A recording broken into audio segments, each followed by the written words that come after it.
Beaucoup de joie, beaucoup de gaieté, beaucoup de couleurs, beaucoup de chaleur, justement aussi dans ce témoignage d'Ida. Justement, c'est ça la touche d'Ida Boulaka. Absolument, absolument. Les amis, Ida est là et je vous la laisse pour quelques minutes. Hein. Doucement. Hein. Oui, voilà. Ida dit tout va bien, tout va bien. Doucement. Qui a une question pour Ida Boulaka? Alors, la voisine à côté de la voisine, ok. Voilà. En fait, j'avais deux questions. Déjà, la première question on parlait tout à l'heure d'album autobiographique. Et il y a un titre, le titre « Je suis Lazare ». Est-ce que ce titre parle de l'épisode d'Ida Boulaka qu'on a tous vu sur les réseaux? En fait, non, parce que, vous savez, l'album, je l'ai écrit depuis 2018. D'accord. L'album est prêt depuis 2018. Je vais sortir cet album en juin 2021. Donc l'album est déjà sorti et puis l'épisode arrive. Mais l'album était terminé, on était déjà en train de commencer la promo. Ouais, moi j'étais tombé dessus. N'est-ce pas? Sur le début de la promo. Voilà. Juste pour dire que voilà pourquoi je vous parle de restauration. En fait, l'épisode ne vient qu'après. Tout s'était déjà passé depuis. Voilà. Donc comme une révélation de Dieu. Voilà, tout à fait. Et oui, la deuxième question par contre, c'était, je voulais questionner Ida Boulaka sur sa présence sur les réseaux sociaux. Est-ce qu'aujourd'hui, il est bien vu qu'un homme ou une femme d'église soit très présente sur les réseaux sociaux? Nous évoluons avec la technologie, nous ne sommes pas des martiens. C'est vrai que dans la Bible, il est écrit qu'on ne doit pas se conformer au monde présent, mais tous les chrétiens ont des smartphones. Tous les chrétiens ont une tablette. Et l'évangile, aujourd'hui, les gens ne suivent plus la télé. Beaucoup sont sur leur smartphone et l'évangile passe mieux aussi par ce canal. Donc oui, notre présence sur les réseaux sociaux, c'est non seulement pour évangéliser, non seulement pour sensibiliser. Nous ne nous conformons pas au siècle présent, mais nous essayons de nous arrimer parce que la technologie évolue et nous devons nous recycler en même temps. Absolument. On donne la parole à un homme d'abord et puis Tonton Barreau a dit Steve, va en croiser. Quelqu'un veut poser une question? Oui, ben voilà. Oui, Ida parlait de restauration et dans sa définition, elle disait que c'est partir d'une étape à une autre. Et quand Dieu te relève d'une étape. Mais maintenant, on sait que Ida, voilà, il y a un vide au milieu. On sait que Ida était gospel. Là, elle ne revient pas dans la musique avec du bikutsi ou bien du rap. Elle revient toujours dans du gospel. Pourquoi restauration alors? Par rapport à la définition que vous avez donnée. On était en train de parler d'autobiographie d'abord et c'est pourquoi j'étais en train de vous dire Ida Boulaka a eu un moment creux dans sa vie personnelle et ça a impacté tout mon environnement. Et donc c'est pendant ce moment que Dieu était en train justement de faire son travail. Restauration, ok, j'ai été restaurée ou du moins l'album s'intitule Restauration à cause du travail que Dieu a fait. Mais le travail que Dieu a fait n'a pas formaté ma façon d'être chrétienne ni le genre de musique que je continue de faire. Au contraire, il a apporté un plus à ce qui était déjà là. D'accord. Quelqu'un d'autre? Sinon, Eunice, oui, j'avais ma question. Voilà, oui. Alors, Ida, c'est vraiment un plaisir de t'avoir sur ce plateau. Merci beaucoup. Avec tous les rendez-vous qu'on a dû rater, moi, ça me fait plaisir. Voilà. Ça me fait plaisir vraiment de te voir. Merci. Et c'est différent de t'apercevoir sur les réseaux sociaux. On voit que tu vas bien. Oui, tout va bien. On voit qu'il y a toujours cette force. On voit qu'Ida brille. Moi, j'ai envie de demander. Elle shine, mais elle glow, elle slay. C'est vraiment, voilà, ça se voit très bien. Là, et vous savez, quelqu'un disait, quand il y a autant de compliments, il y a une méchanceté qui vient derrière. Non, pas forcément. Non, pas forcément. Comme on le dit, Internet est souvent ingrat parce qu'il n'oublie pas.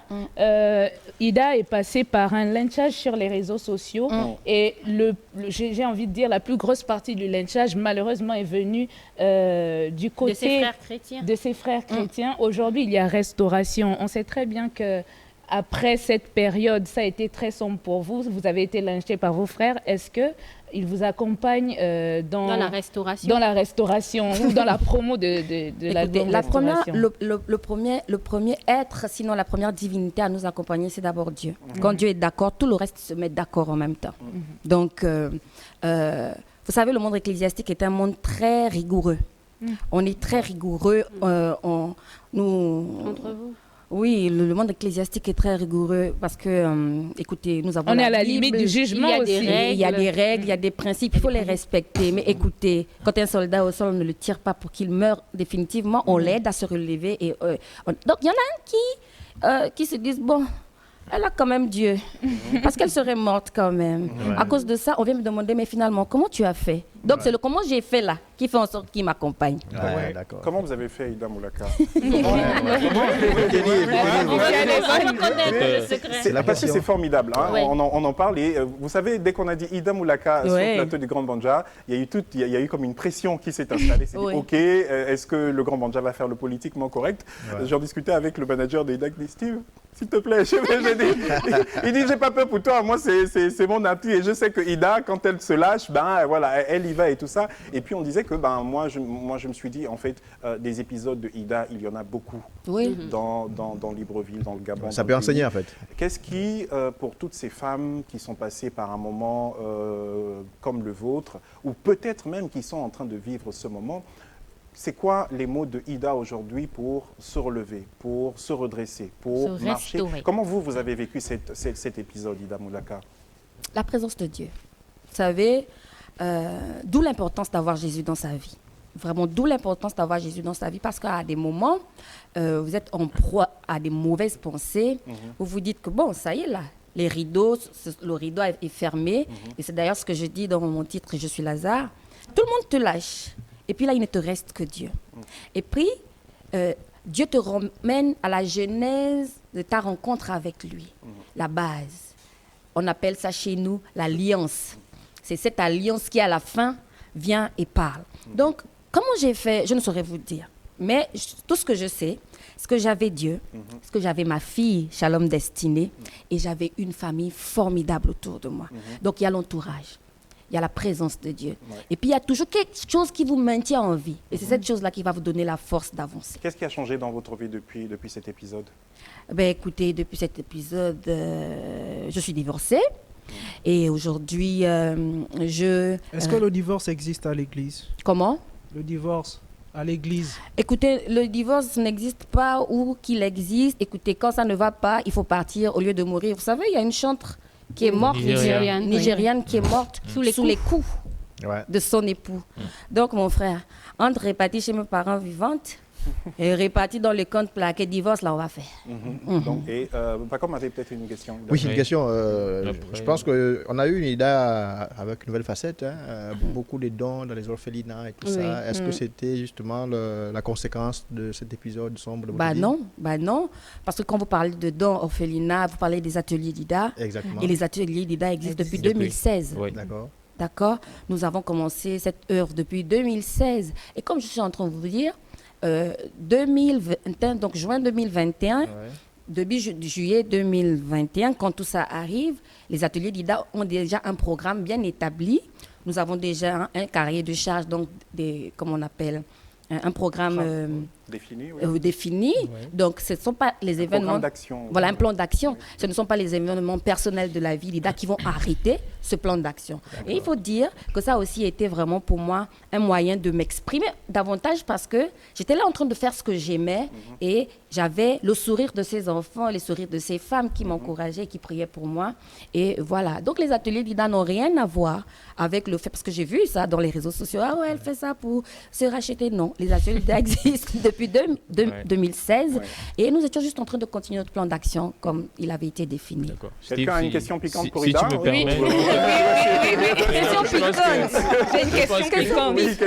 Mais non, question piquante, je pense qu'elle a su les aborder, voilà, parce qu'elle a un corps d'acier. Hein.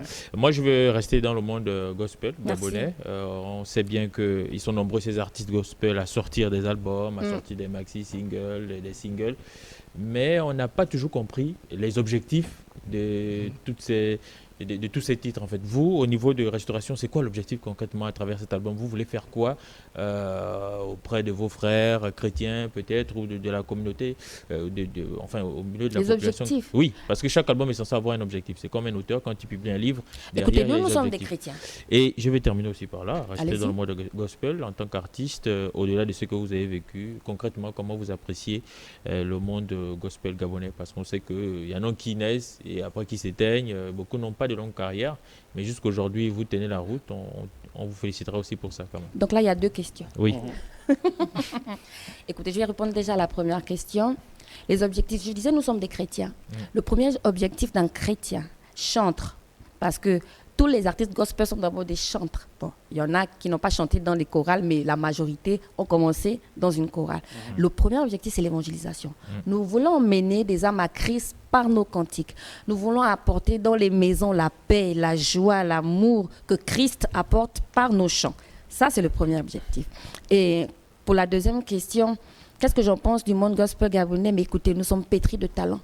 Nous sommes pétris de talent et nous avons tout autant l'onction que nos frères de l'autre côté. Juste que nous avons un problème, et ça ne touche pas seulement les artistes. C'est au niveau gospel. Du problème là où se situe ma question. Oui, ça ne touche pas seulement les artistes gospel, c'est les Gabonais consomment moins gabonais. Les Gabonais consomment moins parce qu'avec la grâce de Dieu, nous avons pu sortir et voir comment les autres se comportent à l'extérieur. Je prends le cas d'un chanteur très connu, je ne vais pas citer le nom, mais écoutez, chez eux, on ne consomme que local. Donc, ils sont d'abord des stars chez eux avant d'être des stars hors de leur pays. Alors que nous, ici, pour peu là qu'on va se mettre à la route, vous allez voir, mais est-ce qu'on a même les artistes ici au Gabon?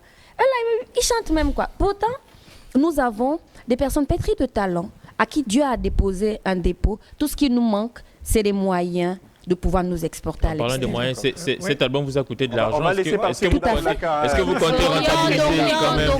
Oui, j'ai terminé par là, permettez-moi les amis. On va laisser partir. C'est une interview avant. Bien sûr, on en profite, on ne sait pas quand elle va revenir. Merci de vous préparer pour Pierre-Alain Mungengi quand même aussi. Gardez aussi de la force pour Pierre-Alain Mungengi, vous voulez bien? Non, il n'y a pas de souci, il y a un conseil, tu es bien accueilli, bras ouverts. Allez, en quelques secondes encore avec Ida Eunice Biogé. Alors, Ida a sorti une parole forte. Quand un mariage, ça ne va plus, il faut partir. Que pensez-vous aujourd'hui du dictat de l'Église qui pousse les jeunes femmes au mariage à tout prix? On a l'impression qu'une fois qu'on arrive à l'Église, dès qu'on doit avoir un proposé, je pense que c'est le terme, il faut se marier pour pouvoir avancer dans la relation. Pour éviter la fornication. Et donc, comme on peut aussi le signaler ici, en 2021, le taux de divorce le plus élevé vient du cercle chrétien, religieux. Pourquoi vous me faites ça? On en profite. Écoutez, l'Église n'impose pas le mariage. L'Église n'impose pas le mariage. Un homme et une femme se rencontrent. C'est bon, on a compris. Elle a envie de balancer Amen. Alors, on peut faire cette émission. Salon nous bat dans les coulisses et puis elle n'arrête pas de dire très bien. Parce que Ida Moulaka dit l'Église n'impose pas le mariage. Donc je disais que l'Église n'impose pas le mariage. Un homme et une femme se rencontrent, ils ont le temps de s'étudier. Ils viennent à l'Église. Et puis, ils disent, papa, le pasteur, ou la maman, le pasteur, j'ai rencontré, ou bien on s'est connus dans l'église, j'aime cette personne. Et puis, on vous laisse le temps de vous découvrir. Et nous, les chrétiens, on aime ça. On va aussi aller demander la volonté de Dieu. D'accord? Souvent, quand on va demander la volonté de Dieu, Dieu nous dit, ou nous montre des signes que c'est pas bon. Mais comme on est déjà amoureux, on s'est dit que non, Dieu est bon. Il va le changer. Et c'est l'erreur. Les fiançailles peuvent être rompues. Donc ça veut dire que quand vous êtes en fiançailles, si ça ne va pas, séparez-vous. Si il y a 20 fiancés, c'est pas bon, séparez-vous. Parce que pendant les fiançailles, les rapports sexuels ne sont pas autorisés. Donc vous pouvez vous séparer. C'est le mariage qui est plus compliqué. Parce qu'on estime que vous avez eu du temps et vous êtes déjà rentré, il faut aller. Mais la vérité aussi, c'est qu'il y a beaucoup qui se sont mal mariés. Il faut avoir l'honnêteté de reconnaître que je me suis trompée et assumer les conséquences. Quelle est votre relation aujourd'hui avec votre ex-mari? C'est le rapport à l'église. C'est le papa de ma petite. Nous sommes parents d'une magnifique petite fille. Nous ne sommes pas ennemis. Nous nous voyons, nous nous appelons, nous nous parlons. Le 27, c'est l'anniversaire de notre magnifique petite fille. On va organiser l'anniversaire. On est invité. Et comment l'église vit ça, en fait? On est invité à l'anniversaire. Parce que vous êtes quand même une personne éminente. Écoutez, on a assumé. Simplement. On a assumé. Ouais.